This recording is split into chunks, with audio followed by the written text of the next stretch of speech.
International political scenario Bible ఆజ్ఞాపించిన ప్రకారం జరుగుతుంది. ఎందుకంటే లోక రాజకీయాలను శాసించింది నువ్వు ఊహించుకున్న దేవతలు కాదు. లోక రాజకీయాలు శాసించేది బైబిల్ రాసిన దేవుడు. ఆదియందు ఆదామును మొదటి మనిషిని మట్టితో చేసిన దేవుడు. ఈ లోక రాజకీయాలు శాసించేది ఎవరంటే మన కొరకు కల్వరి శిలువలో ప్రాణం పెట్టి తిరిగి లేచిన దేవుడు. ఆయన ఈ లోక రాజకీయాలు నడిపిస్తున్నాడు. నువ్వు నీ జేజమ్మలు దిగి వచ్చినా సరే యేసు చెప్పినటువంటి ప్రవచనాలు నెరవేరకుండా ఎవడు ఆపలేడు. ఇప్పుడు నమ్మకండి.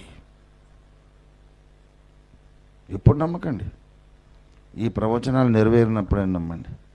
రష్యా దండెత్తి ఇస్రాయల్ మీదకి వచ్చి నాశనం అయినప్పుడు, ఆ తర్వాత 10 మంది రాజులు, ఒకప్పటి రోమా సామ్రాజ్యంలోని రాజ్యాలు 10 మంది రాజులు కలిసి ఏకప్రభుత్వం స్థాపించినప్పుడు,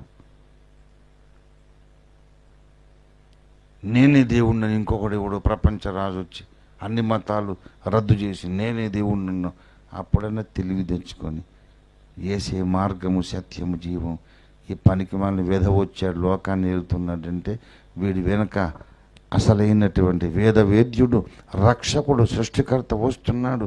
ఆయన ఇంతకాలం తృణీకరించాను, ఆయన నిజమైన దేవుడు. అప్పుడు నన్ను నమ్ముతారా? అప్పుడు నమ్ముదాంలే అనుకుంటున్నావేమో.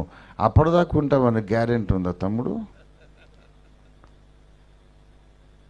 ఈ లోపల గుట్టుకోమంటే అది ఆలోచించుకో. యేసు రాకడకు చాలా సూచనలు ఉన్నవి. ఆ సూచనలు జరిగేదాకా ఆయన రాడు. ఈ సూచనలు జరిగితేనే ఆయన వస్తాడు. యేసు రాకడకు సూచనలు అవసరం. నీ పోకడికి ఏమి సూచన ఉందా?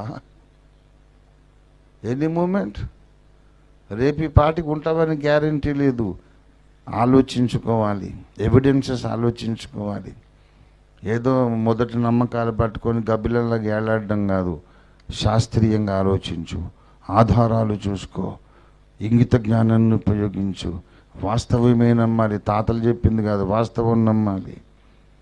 సృష్టికర్త ఉండే లోకాన్ని మన పురాణాలు ఏమన్నాయి తెలుసా? సత్యలోకము. బ్రహ్మదేవుడు ఉండేది ఏ లోకం? సత్యలోకం. అంటే అర్థమేంటి తెలుసా?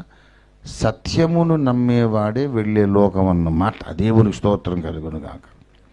సృష్టికర్త దగ్గరికి వెళ్ళాలంటే నువ్వు తాతలు చెప్పిన కథలు నమ్మితే వెళ్ళవు, సత్యము నమ్మితే వెళ్తావు.